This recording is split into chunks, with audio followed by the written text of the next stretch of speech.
Hello, everyone. Hello, and welcome to Alta Live. My name is Beth Spotswood. I work at Alta Journal, and I am so excited to welcome you to today's conversation with author Leigh Bardugo. I know so many of her fans are here. In fact, our editorial director, Blaise Zariga's daughter, is at work, and she cannot wait to come home and watch the recording of this because she is a huge fan.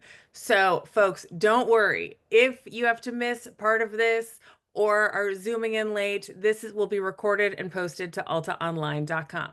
So basically, what we're going to be talking about today, who we're going to be talking with is Leigh Bardugo. If you're unfamiliar with her work, she is the #1 New York Times best-selling author of The Familiar and Ninth House, and is the creator of the Grishaverse, now a Netflix original series, which spans an array of trilogies, duologies, and so much more.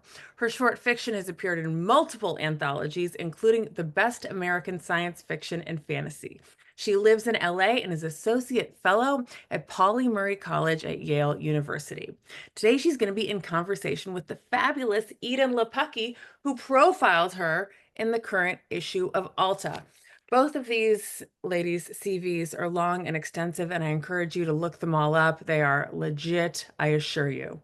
If you have any questions, you can pop them in the chat, and we're going to get to those at the end. But before I turn things over to our guests today, I do want to let you know, in case you're unfamiliar or in case you have yet to subscribe, Alta Journal is an award-winning quarterly magazine focused on California and the West.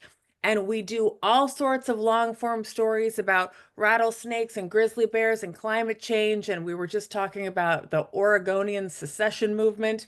But we also cover a ton of literature. When other publications are cutting their literary coverage, we are increasing ours with book reviews, with profiles of authors like Leigh, with our monthly California Book Club, which is free to all. So I hope that if you're a book lover, and you probably are if you're here right now, you will consider supporting Alta.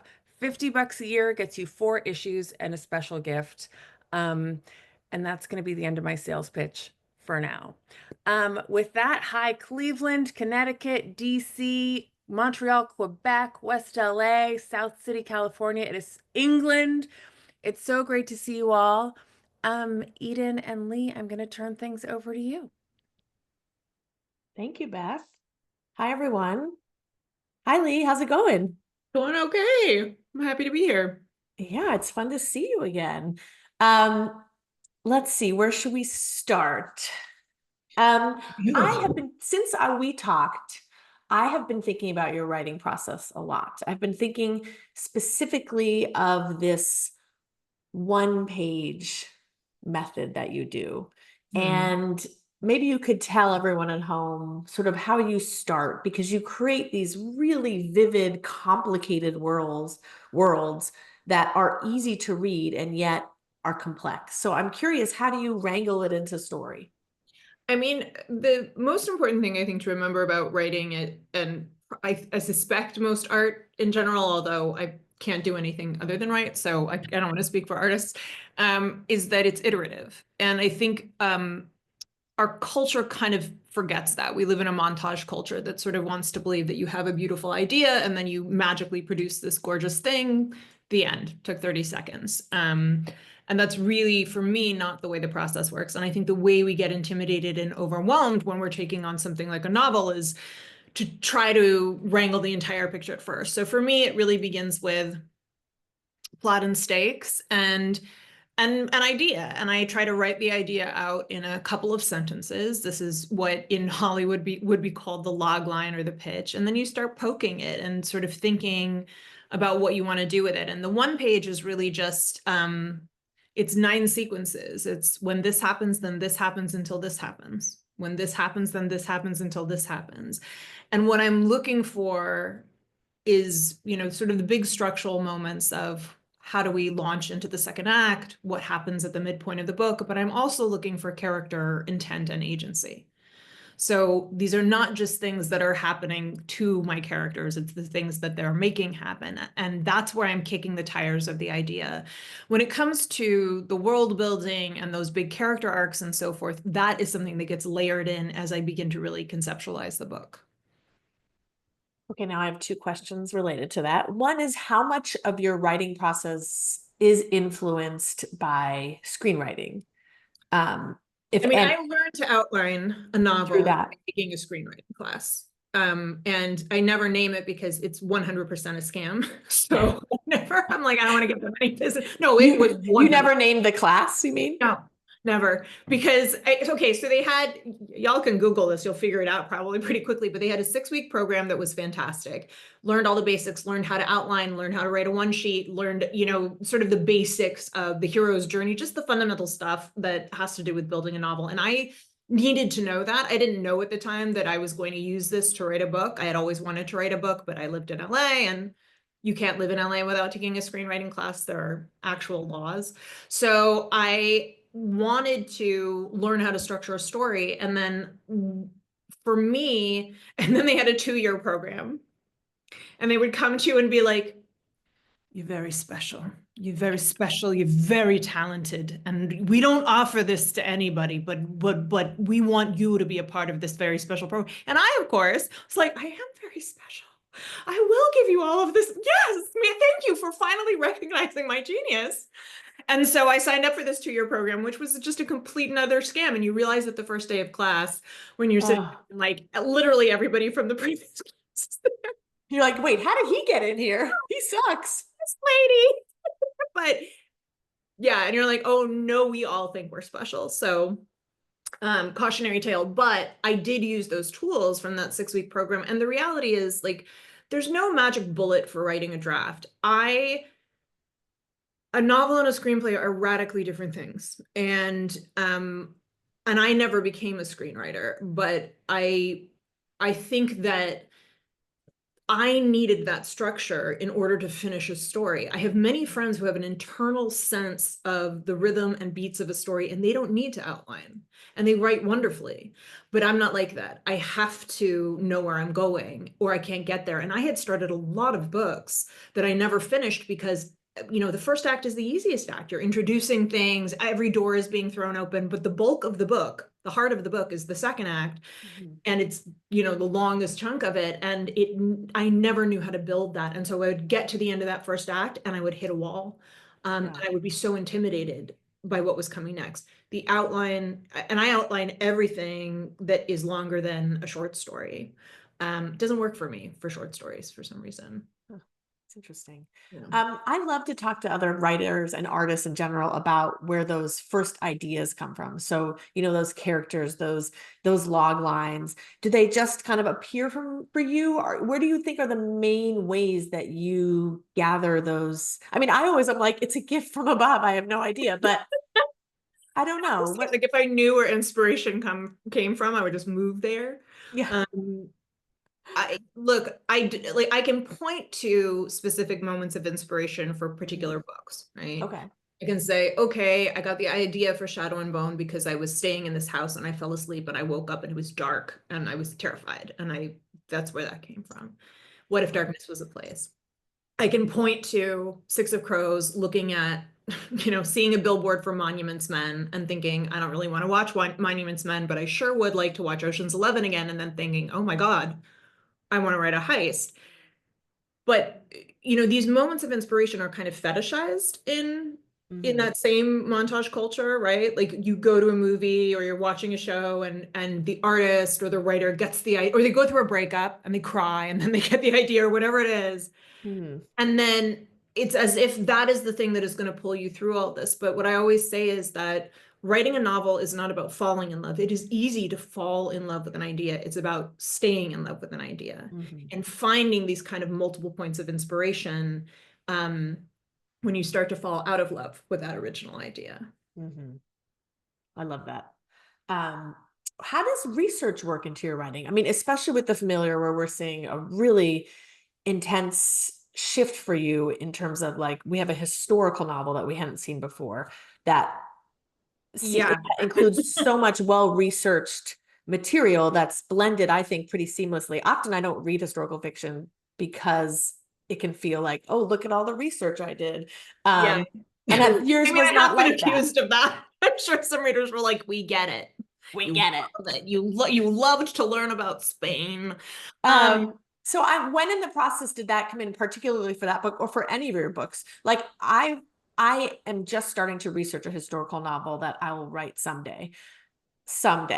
But typically research is not the thing that gets my motor running. But it is for me. For other people, it's like the real rabbit hole that they get down. Yes. I mean, I try very hard not to write about things that I'm not interested in. I like after I wrote Siege and Storm, I was like, I will never write anything on a ship again because I could give a fuck about nautical, like it was excruciating to me. I don't care what all of the sails are named. Like I don't, for whatever reason, that was not my jam. Whereas I have friends who are like, yes, let me tell you of the ways of the sea. So for me, I try to pick things that actually have resonance for me and that I want to learn about. And actually just a tremendous amount of inspiration comes out of research for me. And something I have learned is when I get stuck in a book, or if I'm having that feeling of, I know where I'm supposed to go in this outline, but man, I do not, you must have experienced this where it's like you are trying to write, you owe a book to your publisher, but there's I guess it's writer's block, but it's just this feeling of discontent where I can't quite settle into the story. The only tonic for me is research. So I'm working on the third Ninth House right now, and whenever I start to get stuck, instead of like picking up my phone or getting on social or whatever it is, I now push myself to just go back to my notes or to go and let myself go down the rabbit hole of research. I used to feel like that was hiding from the draft, but now I understand this is just part of my process. And the most challenging thing for any aspiring writer or new writer, I think, is to find the process that works for you and then trust it and invest in it. Like when I started out, everybody was like, you have to write 1,500 words a day. And so I felt like a failure if I wasn't doing that. But the reality is that doesn't work for a lot of people writing. And the only rule of process is what allows you to get from beginning to end, what will allow you to maintain momentum and finish a manuscript. I have a similar, I made mine into a bumper car slogan, which is honor your process. There you go. Because I can never stay up all night and write, but I had friends in graduate school who did that. I'm a little like chip away 1 hour at a time. That's what works. And so whatever works for you works for you. I wrote this question for historical fiction, but it occurs to me that this also works for any fantasy fiction as well, where historical fiction like the familiar won't resonate with contemporary readers unless it somehow echoes our current moment. It feels like we can enter into that space and reflect on what it was like and bring our kind of contemporary knowledge to that space. And similarly, a story that takes place in a magical realm has to resonate for us in a realistic realm. They have to have some kind of similarities, they have to have differences, and we have to kind of be negotiating those similarities and differences as we read. So I'm curious about that process. When you were writing familiar, were you thinking about your contemporary gaze? When you're writing fantasy fiction, are you thinking about your everyday gaze too? Or is that something that just doesn't come up and you just kind of let it happen naturally? I think for me, okay, I guess there's sort of two things at work here. One is I do believe that research is the best thing you can do when you're building. I think it's very important not to draw a firm line between realistic fiction and fantasy or speculative fiction when it comes to world building. People always talk about world building in the context of sci-fi or fantasy, but the reality is that it is taking place in any fiction you read, right? Sure. And my favorite kind of fiction is where the place is fundamentally a character in the story.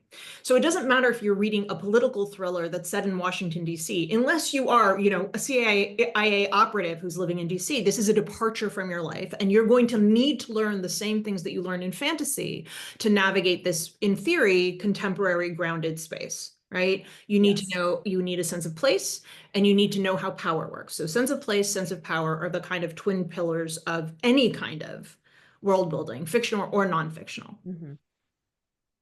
So that is sort of the guiding principle of that for me. And I believe you can take people anywhere if they have the right signposts, if they can find a way to settle and feel grounded and not feel like they're constantly being asked to renegotiate the rules in terms of the world.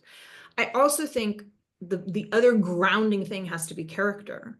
Mm-hmm. And if the characters feel relatable, not likable, but relatable, that to me is the thing that is also the key to opening up any of these worlds. And if obviously a peasant scullery maid living in, 16th century Madrid is going to have a different way of looking at the world than I do and that my readers do. But my hope is that by giving her desires that feel familiar and wants that feel familiar and maybe even some challenges that feel familiar, then, no pun intended, then that is a way for people to unlock their experience of that piece of fiction. I like that. I feel like I call this the Marvelous Mrs. Maisel problem, which is a show that I enjoyed, but her comedy was so of our moment to the point where I was like, well, it's nice that she's a feminist from 2019 stuck in the 1960s. But people love it. I did not make it past the first season. I had real beef with that first season ended, and we can get into that if you want to. Like, no shade on a show that I'm sure a lot of people love, but there was a move that was made character-wise that I couldn't get past. Mm-hmm. And I was like, I'm out. Like, there's time, and I'm sure people have read some of my books and been like, I'm out. Like, I can't do the thing. It's personal. But this was a huge challenge for me with the familiar, particularly because it is very hard, I think, as modern people who live in a largely secular society to get our heads around the idea that of the fear of purgatory being something you think about pretty much every day, and where you don't fear death as much as you fear the tortures of hell. And the idea of having your identity, not just your personal identity, but your national identity wrapped up in that was really challenging for me. And especially as a fantasy writer who has come to view magic as just it's another commodity. It's another form of influence, like social influence or political influence. For me, the idea of magic as something that could be something so negative that could really prove that you were trafficking with the devil and that you were that you should be worthy of torture was something that I really had to sit in to make sense of those characters and the constrictions they had around them and their thinking. Yeah, you really have, I mean, as the writer, you have to go there to inhabit their perspective. And that's the way that the reader gets to also, right? I remember you saying, and you've said this before in other places, that you were really worried about that book in terms of what was the literary establishment going to say? I mean, I don't think the literary establishment takes much note of me, but I did have I would break out in a cold sweat at 3 a.m. and think that there was going to be some review in the New York Times being like, what a poser, what a joker. This isn't real history. Look at all the things she got wrong. And the truth is, when one of the consultants I had on the book was a historian who specializes in 16th century Madrid. And when he was like, there were no doorbells. I mean, I knew there were no door, but I thought, how many movies have we seen where somebody rings a bell outside of a house? Yeah. And he was like, no doorbells. I was like, okay, thank you for saving me from humiliation for the New York Times. Can you imagine that was the controversy? I mean, who knows? Wow. And I love that detail. Also, no carrots. No what? No carrots. Carrots. Yeah, I thought I had been really careful about food because I actually love researching and writing about food. If anybody has read my books, you know I love writing about food. The only thing I was asked to cut from Ninth House were my rapturous descriptions of food. So this was an area of research that fascinated me, but the carrots slipped through. There were no carrots in Spain at that time. Oh, wow. Sad for them. Yeah, I know. You told me in our interview that you say, I want you to read something that shocks you or disconcerts you or makes you feel uncomfortable. Can you talk a little bit about that? I mean, I feel like this is becoming my bête noire. Like I I just did a whole TED talk on the art of discomfort and how necessary it is to the creative process. But I also feel like, and my argument is that this has become a lost habit that we have because we can construct our worlds and our inputs so easily now to eliminate anything that disturbs us or that challenges us, that we've sort of gotten used to navigating the world without that challenge, and navigating art in particular without that challenge. And for me as a reader, I like to be surprised. I get the idea of comfort reading and comfort watching. I do it all the time. But I think that there's, for me, a balance where I want to read something where I am taken aback, where I feel like I am jumping into a cold lake and being taken by surprise, as opposed to, oh yeah, I'm just always easing into a nice warm bath, not too hot, not too cold. I want to be disconcerted. And I think particularly in books and literature, this is the place to do it. There are things I don't want to see, that I don't want to go to a movie like, I didn't sign up for this, but I feel differently about books. And to me, it's almost unnerving to see. We started talking about books in a kind of strange way in the last few years, about them being like almost like you're ordering them up for, I want these tropes and I want this level of sex and I want this. And again, I'm never going to look at people and say, oh, you shouldn't read this way, or you shouldn't, consume books or market books. Like, you're reading, I'm happy. But I do think it's a different way of approaching reading than what I grew up with. Yeah. Do you have to get yourself into a different emotive space to write the more difficult parts of your books? I'm thinking of, there's in the Ninth House series, there's a lot of very dark stuff. I mean, that's of your work, those are my favorite. Those are the ones that I like. I was like, these are written for me, somebody likes dark stuff. And I like campus novels also. But do you have to like gird your loins and just go in there? Are you reliving it as the character does, or does it feel more cathartic? What is the feeling as the writer? Is it similar as it feels for a reader? Sometimes there's catharsis. Sometimes that's a delayed catharsis because the characters are going to suffer a lot. My poor Alex Stern has suffered a lot before they get that catharsis and before they get the moment where but I will say this, I don't write, I guess there's a couple of things that are important to me. One is, I don't write tragedy or misery for the sake of tragedy and misery. And I took a lot of heat when Ninth House came out, actually before it came out, because people accused me of writing for shock value. And that was at first my instinct was to be like, I would never. And then I thought, no, maybe I do want to shock you. And I want you to feel uncomfortable. I don't want you to read a sexual assault and then skate right by it. And you can say, well, I don't want to read about a sexual assault. That's fine. You don't have to read the book. But to me, I am never interested in misery tourism. I want to be respectful of what I'm writing about and honest about what I'm writing about. And sometimes I'm, drawing from my own experiences, and sometimes I'm not, because I am a writer and I get to do that.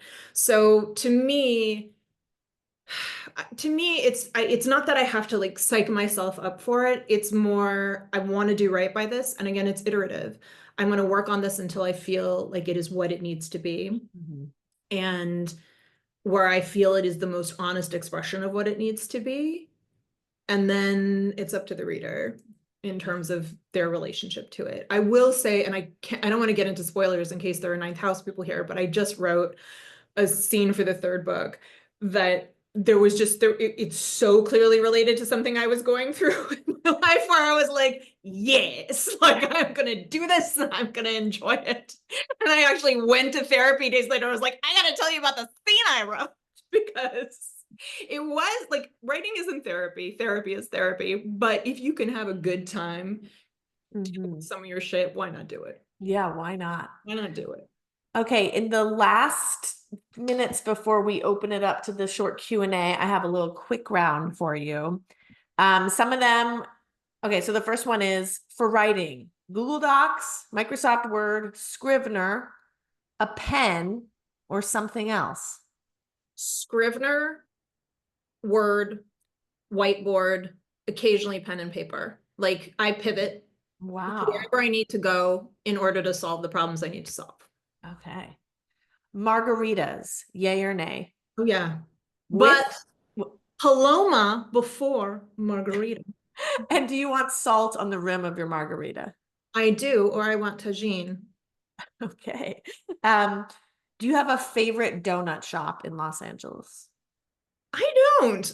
I'm not a big donut person. Okay, that's okay. I put that on there because my son's birthday was the other day and we always do donuts. So I was like, that's a good question. Well, can you please drop a recommendation though? Well, Like, I mean, Randy's is great and they just now have a Pasadena location did not and their know. plain glaze is truly incredible. Okay. I like any old mom and pop's shop, honestly.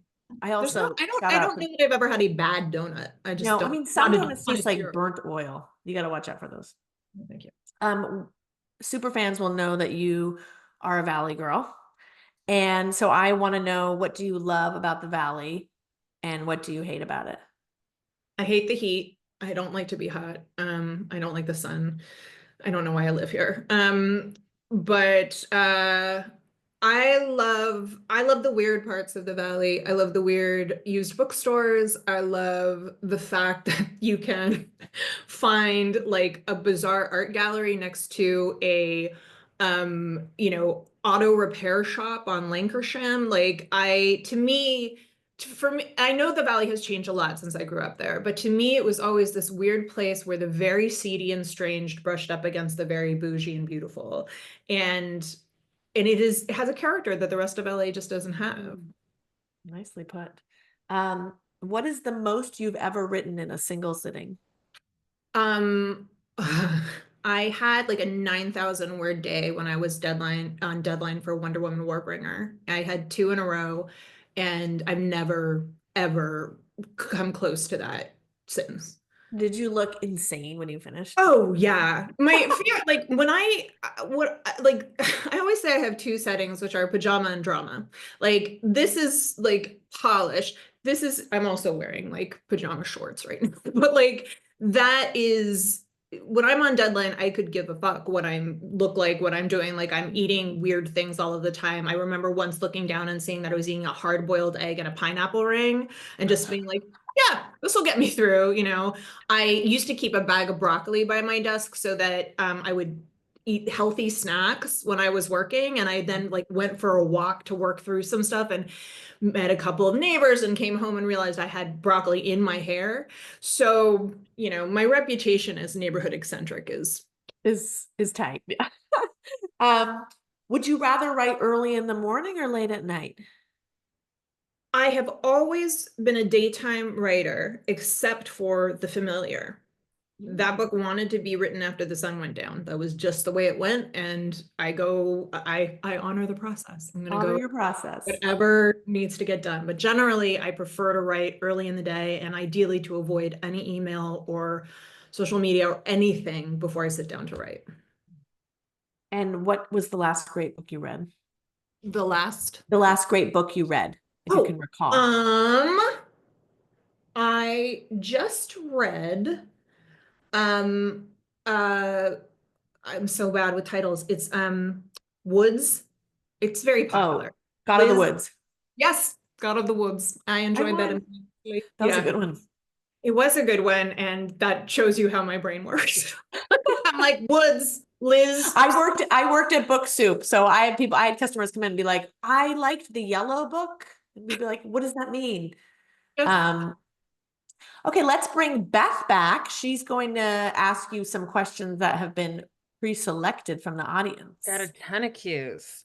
And also tons of compliments and so many fans, and you're just beloved. And one person was very worried that you actually are legally required to take a screenwriting course. I think No, I was think kidding. that was a joke. I was kidding. Harold, Botox you have to get, but you know, the screenwriting stuff completely optional. Mariah asks, would you ever consider writing a murder mystery for a young adult or adult audience? I mean, I consider Ninth House a murder mystery. It's built as a murder mystery. And I love murder mysteries. Like Oh. My friend bought me the Agatha Christie trivia game for holidays, and I fucking rule at it. So like, I love murder mystery. I don't know if I would write it as YA, but I sort of love that that's something that's happening in YA now. Lily asks, Lily, who by the way is a huge fan and owns over 80 editions of all of your books. Really? Thank you. Lily Claire, shout out. Do you feel more connected to your Jewish heritage after writing The Familiar? I do. I definitely do. A big part of the reason that I wanted to write that book was to connect to the Sephardic side of my family because I really don't know my biological father. I saw once when I was 5, and like I had connections with my grandmother who visited a few times. But I've always felt a connection to that food, that music, that language. So for me, this was a way of exploring something I knew I would be interested in. Fair enough. Another one, just from Lily, because she's got so many questions here. Will we ever get to read about Zoya's job for Kaz at the end of Rule of Wolves? The question that is hidden in there is a question probably the question I get the most, which is, will there ever be a third Six of Crows book? If you read the end of Rule of Wolves, which is sort of to me what I consider the end of the Grishaverse for now, it's the 7th, is that right? 3, 4, 5, 6. Yeah, it's the 7th novel in that series. There's a door left wide open there.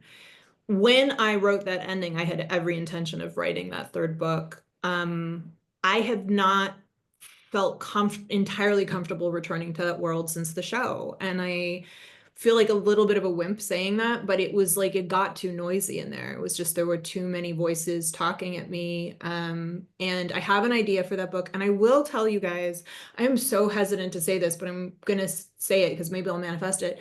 I did write this piece of bonus content. It's basically like a heist told in letters that is set after the events of Crooked Kingdom.